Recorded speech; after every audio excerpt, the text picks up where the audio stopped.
નીટની પરીક્ષા રદ થયા બાદ નવી તારીખ પણ જાહેર કરવામાં આવી છે। નવી તારીખ જાહેર થતાની સાથે જ વિદ્યાર્થીઓ ફરી પરીક્ષાની તૈયારીમાં હવે જોડાઈ ગયા છે। સુરતની પીપી સવાણી શાળામાં વિદ્યાર્થીઓએ તૈયારી શરૂ કરી છે।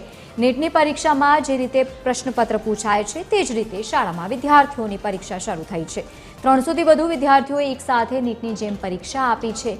વિદ્યાર્થીઓના મનોબળને મજબૂત બનાવવા માટે શાળાઓએ તૈયારીઓ શરૂ કરાવી છે। શાળા પણ અમારા સપોર્ટમાં છે। ઘણી બધી ટેસ્ટ સિરીઝનું આયોજન કર્યું છે, જે અમે એક્ઝામ દઈને અમારા જે છેલ્લી એક્ઝામમાં જે માર્ક્સ હતા એ વધારે અપ કરીને સ્કોર કરીને આવતી જે એક્ઝામ છે તેમાં વધુ સ્કોર અને આપણું જે સારું પ્રદર્શન કરી શકીએ છીએ। એક્ઝામ રદ થઈ ગયું સાંભળ્યું લીધું તમારું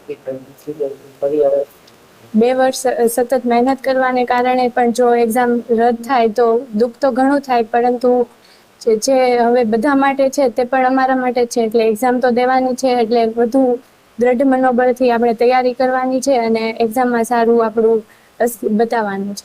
3 મહિના દિવસે જે એક્ઝામ લેવાની હતી તેમાં મેં 2 વર્ષથી પ્રિપેરેશન કરીને અમે એક્ઝામ આપી હતી અને તેમાં અમારો ખૂબ જ સપોર્ટ હતો। પણ હવે તો એક્ઝામ સરકારે કેન્સલ કરી દીધી, તો અમે જે 21 જૂન એક્ઝામ લેવાની છે તેમાં અમે પાછા મહેનત કરવા લાગી ગયા છે અને પીપી સવાણી સ્કૂલ પણ અમારી સાથે છે અને એમને ખૂબ જ સપોર્ટ કરે છે। અને ત્યાર પછી આજથી હવે અમે 21 તારીખ સુધી સતત એક તો રેમેડિયલ ક્લાસ એટલે કે ફાસ્ટ રિવિઝન ક્લાસ, જે ઇમ્પોર્ટન્ટ ટોપિક છે બાળકોને ભણાવવામાં આવશે। ત્યારબાદ બાળકોને નીટ જેવી જ એક્ઝામો કન્ડક્ટ કરવામાં આવશે 720 માર્ક્સની, જે આજથી જ શરૂ થઈ ગઈ છે અને ઘણા બધા બાળકો લગભગ 300 જેટલા બાળકો આજે આવી ગયા છે। અમુક બાળકો બહારગામ છે, એ લોકો ધીરે ધીરે આવી રહ્યા છે। શિક્ષકોને પણ જે વેકેશન મોડની અંદર હતા એ લોકોને પણ ફરીથી લાવવામાં આવ્યા છે। એ બાળકોને રેમેડિયલ ક્લાસ અને બાળકોને એક્ઝામ પછીનું ડિસ્કશન કરાવશે।